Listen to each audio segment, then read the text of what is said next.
Hi viewers, welcome to my channel Vagdevi's art.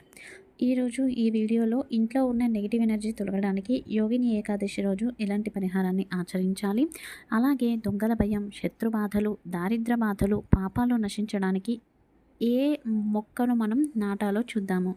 ముఖ్యంగా శమీ వృక్షం అంటే జమ్మి చెట్టు. ఈ చెట్టు మహాకాళి స్వరూపం. దేవాలయంలో ఈ చెట్టును నాటి మంచిగా నీరు పోసి పెంచినట్లయితే దొంగల భయం, శత్రుబాధలు, దారిద్ర బాధలు, అలాగే పాపాలు నశిస్తాయి.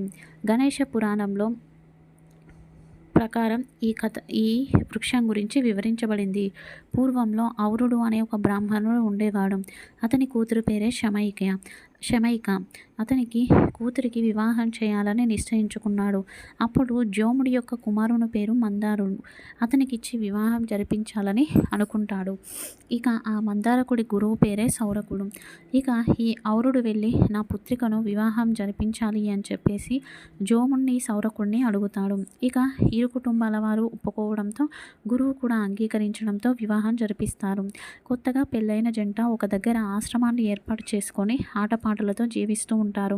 ఇక వారి ఆశ్రమానికి వృషుండ మహర్షి వస్తాడు. రాగానే ఆ మహర్షిని చూసి వీరి ఇరువురు కూడా ఫక్కున నవ్వుతారు.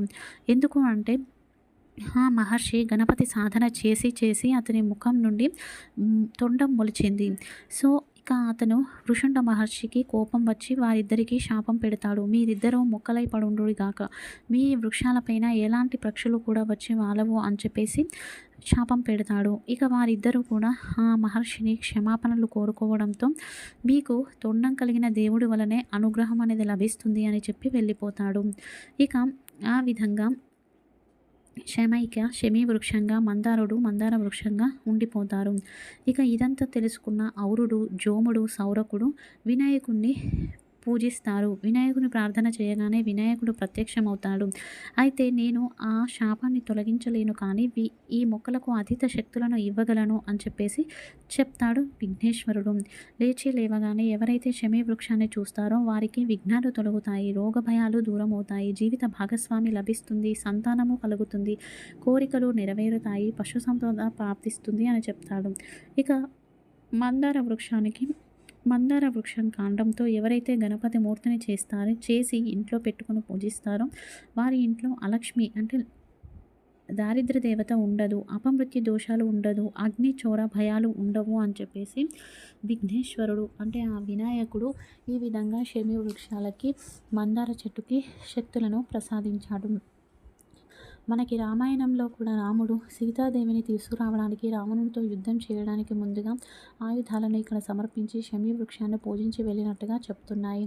అలాగే భారతంలో పాండవులు కూడా తమ ఆయుధాలను శమీ వృక్షాల దగ్గర ఉంచి అరణ్యవాసానికి వెళ్ళినట్టుగా చెప్తున్నాయి. అంతటి మహిమాన్విత మహాకాళి స్వరూపమైన జమ్మి చెట్టుని ప్రతినిత్యము కూడా ఎవరైతే సేవిస్తారో, పూజిస్తారో వారికి అఖండ ఐశ్వర్యం ప్రాప్తిస్తుంది. అదేవిధంగా దేవాలయంలో ఈ మొక్కను నాటి ఎవరైతే పెంచి పూజిస్తారో వారికి దారిద్ర బాధలు, చోర భయాలు, పాపం నాశనం కలుగుతాయి. ఇక ఇంట్లో ఉన్న నెగిటివ్ ఎనర్జీ దూరం అవ్వడానికి యోగిని ఏకాదశి రోజు ఏ పరిహారాన్ని పాటించాలో చూద్దాము. ముఖ్యంగా ఈ ఏకాదశి రోజు ఖచ్చితంగా ఉపవాసం ఉండాలి. ఉపవాసం లేని వారు ఉల్లి, వెల్లుల్లి, మసాలాలకు దూరంగా ఉండాలి.